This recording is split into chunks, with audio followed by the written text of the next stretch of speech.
ఇది కేవలం యాత్ర కాదు, ఇది యాదవ గుండెల్లో రగిలే గౌరవ గాథ. అఖిల భారత యాదవ మహాసభ ఆధ్వర్యంలో దేశాన్ని దాటి గడ్డను చీల్చి సాగుతున్న రెజంగ్లా రజ కలశ యాత్ర కాశ్మీర్ మట్టి నుండి కన్యాకుమారి తీరాల వరకు, గుజరాత్ గర్వం నుండి ఆసాం అందం వరకు మన శౌర్యాన్ని మోసుకెళ్తున్నది రెజంగ్లా కలశ్. తెలంగాణ రాష్ట్రంలో చింతల రవీంద్రనాథ్ యాదవ్ గారి నేతృత్వంలో ప్రతి గ్రామం, ప్రతి యాదవ కుటుంబం ఈ మహాయాత్రలో ఒక్కటిగా నిలబడాలి. ఒక్క కలశం లక్ష గుండెల గర్వం, ఒక్క గలం దేశమంతా మారుమోగే శక్తి. జై మాధవ్, జై యాదవ్. యాదవ్ రెజిమెంట్ లక్షమారా, యాదవ్ రెజిమెంట్ లక్షమారా. భారత మాత కోసం ప్రేమగా తమ ప్రాణాలర్పించిరే రెజంగ్లా బలిదానాలకు గుర్తుగా గౌరవ వందనమనరారే.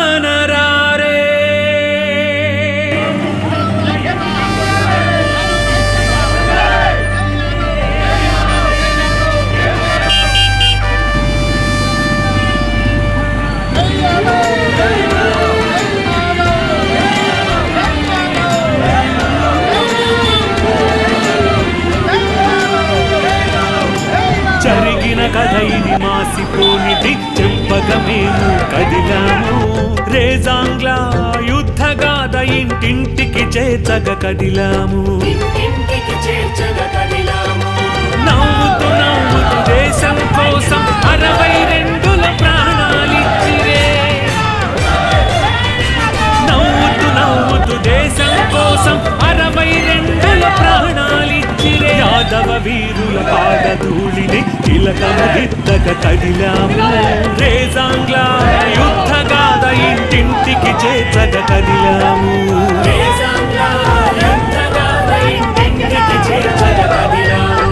వందనము అభివందనము యాదవ వీరులకు వందనము.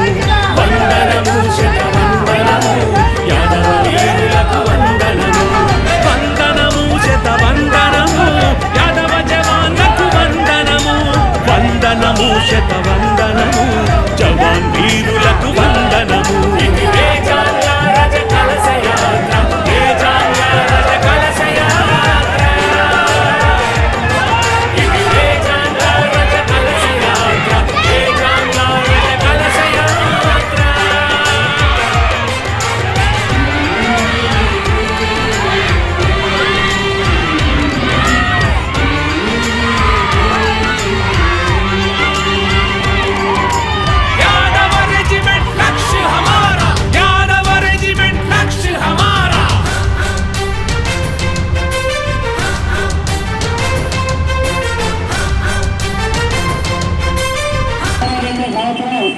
చైనాతో జరిగిన యుద్ధాలు కానీ, ఆ తర్వాత జరిగినటువంటి యుద్ధాలు కానీ ఈ యాదవ సైనికులు పరాక్రమం చూపించి శత్రు సైన్యాన్ని చుట్టుముట్టించి వీరమరణం పొందారు.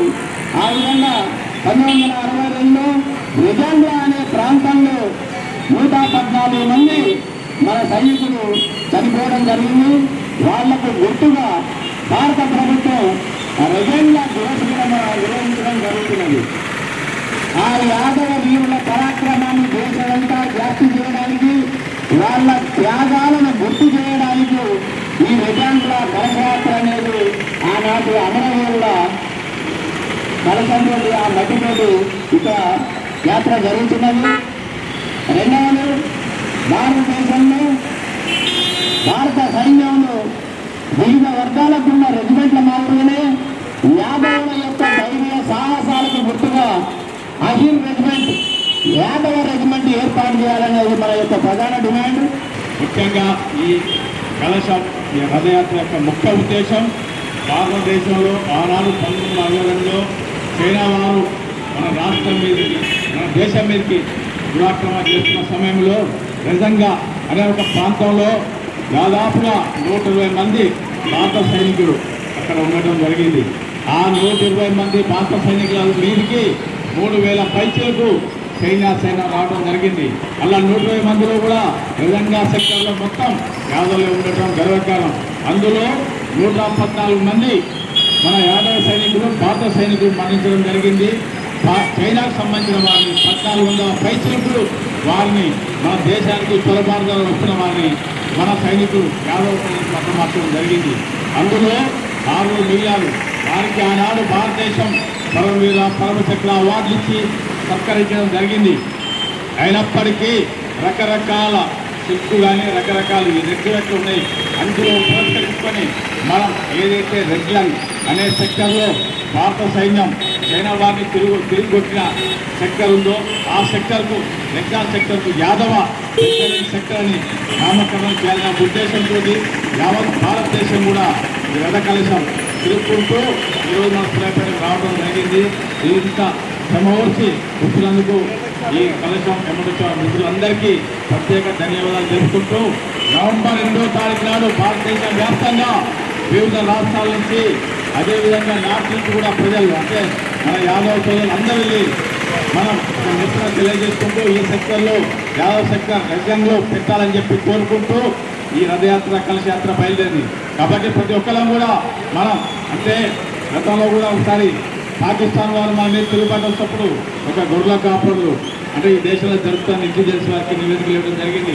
అంటే గతంలో ఎప్పుడైనా సరే ఈ దేశ భద్రత విషయాల్లో మన యాదవులు ఈ దేశ సాహసోపేతంగా దేశ ఐక్యత కోసం దేశానికి ముప్పు రానియకుండా ఉండడం కోసం ఎన్నో రకాలుగా మన యాదవులు సైన్యంలో ఉండి సైన్యంలో లేకున్నా కానీ భారతదేశం సస్యశ్యామలంగా ఉండాలని భారతదేశ ఐక్యమత్యాన్ని కోరుకునేదే మన దేశం మన యాదవులు. నిజంగా అనేది భరతమాత కన్నీరు తుడచడంలో యాదవ సైనికుల గాథ ఇది. 1962లో చైనా ఇండియా మీద దండెత్తినప్పుడు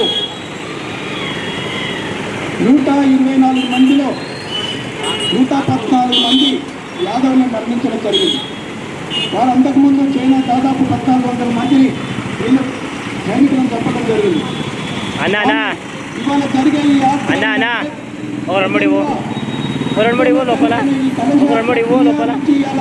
కాశ్మీర్ కన్యాకుమారి వరకు ఈ యాత్ర జరుగుతుంటే కన్యాకుమారి నుంచి ఢిల్లీలో నవంబర్ 18 నాడు ముగిస్తున్నాయి. ఈ ఉద్దేశం ఏంటంటే ఇలా మనం యుద్ధం చేయడంలో సైనికులకు కొన్ని రెజిమెంట్స్ ఉంటాయి. ఇప్పుడు రాజపూత్ రెజిమెంట్ అని, బిఆర్ రెజిమెంట్ అని, సిక్ రెజిమెంట్ అని, మెహర్ రెజిమెంట్ అని, హోమన్ రెజిమెంట్ అని, మద్రాస్ రెజిమెంట్ అని సైనికుల యొక్క గ్రూప్ లాగా. కానీ ఇవాళ యుద్ధంలో చనిపోయిన ప్రతి యుద్ధంలో 50 మంది చనిపోతున్నారు. ఇలా కార్గిల్ యుద్ధంలో 90 మంది సైనికులు యాదవులు చనిపోవడం జరిగింది. ఇలా యోగేంద్ర యాదవ్ ఇలా కార్గిల్ యుద్ధంలో పరమచక్ర 19 ఏళ్ళప్పుడు యుద్ధం చేస్తే పాకిస్తాన్ మీద 19 బుల్లెట్లు తాకినాయి. 19 ఏళ్ళప్పుడు ఇప్పటి కూడా బతికే ఉన్నాడు ఆయన. యోగేంద్ర యాదవ్ బతికి పరమవీర చక్ర బతికి ఉన్న దాంట్లో మిగిలింది నొక్కడు మాత్రమే ఉన్నారు. పరమవీర చక్ర అంటే చనిపోయిన వాళ్ళకి ఇస్తారు. నేను ఇండో చైనా యుద్ధంలో సైతాన్ సింగ్ అని ఒక లీడర్ చనిపోతే అతనికి పరమవీర చక్ర ఇచ్చారు. కానీ యోగేంద్ర యాదవ్ అనేటువంటి కార్గిల్ యుద్ధంలో చనిపోతే బ్రతికున్నాడు. ఇప్పటి కూడా ఆయనకు పరమవీర చక్ర ఇచ్చారు. ఎందుకు మనం ఏంటంటే 90 మంది సైనికులు కార్గిల్లో చనిపోతే 2 నెలల్లో 132 మంది 114 మంది యాదవులు చనిపోయారు. కాబట్టి ఈ దేశంలో ఇవాళ అందరికీ రెజిమెంట్ ఉన్నది, కానీ యాదవులకు రెజిమెంట్ లేదు. కాబట్టి ఈ యాత్ర ఉద్దేశం ఈ భారతదేశంలో భరతపాత కన్నీరు దుర్తో ముఖ్య పాత్ర పోషించిన యాదవులకు రెజిమెంట్ ఉండాలి. దానిపైన అహీర్ రెజిమెంట్ అని పేరు పెట్టారు. అహీర్ అంటే ధైర్యం, సాహసం. అహీర్ రెజిమెంట్ కావాలని ఈ ఉద్దేశం ఇక్కడి నుంచి బీహార్ నుంచి జరిగిన ఈ యాత్రకు. కాబట్టి ఖచ్చితంగా భరతమాత కన్నీరు దుర్చడంలో కూడా రథయాత్రకు స్వాగతం పలికినటువంటి యాదవ సోదరులు, ఇతర ప్రజలందరూ, ఈ కార్యక్రమం అధ్యక్షులు సూర్యాపేట జిల్లా అఖిల భారత యాదవ మహాసభ అధ్యక్షులు మర్యాద సైదులు యాదవ్ గారు, గౌరవనీయులు రాష్ట్ర అఖిల భారత యాదవ మహాసభ కార్యదర్శి గోవర్ధన్ గారు, పెద్దలు సీనియర్ కాంగ్రెస్ నాయకులు మాజీ మార్కెట్ కమిటీ చైర్మన్ పెద్దలు కవి శ్రీనివాస్ యాదవ్ గారు, గౌరవనీయులు శ్రీకృష్ణ ట్రస్ట్ అధ్యక్షులు డాక్టర్ రామ్మూర్తి యాదవ్ గారు, వేదిక పెద్దలు పయ్య నారాయణ గారు, ఇంకా శ్రీనివాస్ గారు, వచ్చిన మనకు గుల్లగట్టు చైర్మన్ నరస యాదవ్ గారు, మాజీ చైర్మన్లు సీన్ గారు, సైదుల్ గారు, ఇంకా ఇక్కడ వచ్చినటువంటి పిక్కలందరూ యాదవ సంఘం నాయకులు, ఇక్కడ వేదిక చాలామంది ఉన్న పిక్కలందరూ కూడా పేరుకున్న అక్కడి నుంచి వచ్చినటువంటి శ్రీనివాస్ యాదవ్ గారు, కిరణ్ గారు, ఈ యాత్రతో వచ్చినటువంటి యాదవ సోదరులు అందరూ కూడా మాజీ పార్లమెంట్ సభ్యునిగా మరి ఒక యాదవ నాయకునిగా మీ అందరికీ ప్రత్యేక నమస్కారాలు తెలియజేస్తున్నాను. పెద్దలు చాలా విషయాలు చెప్పినారు. భారతదేశ స్వాతంత్ర సంగ్రామంలో యాదవులది ప్రముఖ పాత్ర అని ఈ సందర్భంగా మనం చూస్తున్నాం. ఎక్కడ మంచి పని ఉన్నా, ఎక్కడ ప్రజలకు సేవ చేయాలన్నా, ఎక్కడ ప్రజల కోసం ప్రాణాలు అడ్డాలన్నా యాదవులే ఈ దేశంలోని ఈ సందర్భంగా మీకు మనం చూస్తూ ఉన్నాం. అందులో భాగంగానే ఈ దేశ స్వాతంత్రం కోసం 1940లో జరిగిన పోరాటంలో సైనికులే కాకుండా ఎన్నో స్వచ్ఛంద సంస్థల్లో యాదవ సంఘం ఒకటి పోరాటం. సంఖ్యాబలమది స్వల్పమే, యాదవ వీరులు నిరాయుధులే, హిందూ పుత్రులు గర్జిస్తూ ధైర్యముతో పోరాడిరే.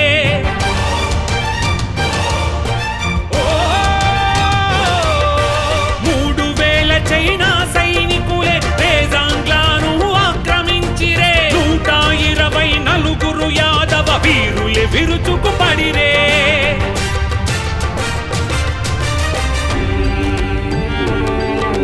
వారి రక్తపు మడుగులలో దీపావళి రాత్రి హోలీ జరిగేని. యాదవ వీరులు ప్రతి తూటాకు తమ ఛాతీలే ఊపిరే.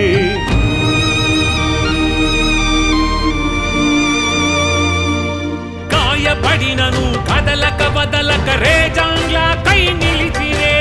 1400 శత్రుమూకను 114 సంహరించిరే. ఆ పూర్వీకుల వీర బలిదాన కథ వినిపించగ కదిలాము. వీర యాదవుల ఈ గాథ ఇంటింటికి చేర్చగ కదిలాము. వీర యాదవుల ఈ గాథ ఇంటింటికి చేర్చగ కదిలాము. వందనము అభివందనము యాదవ వీరులకు వందనము. వందనము శతవందనము యాదవ వీరులకు వందనము. వందనము శతవందనము యాదవ జవాన్లకు వందనము.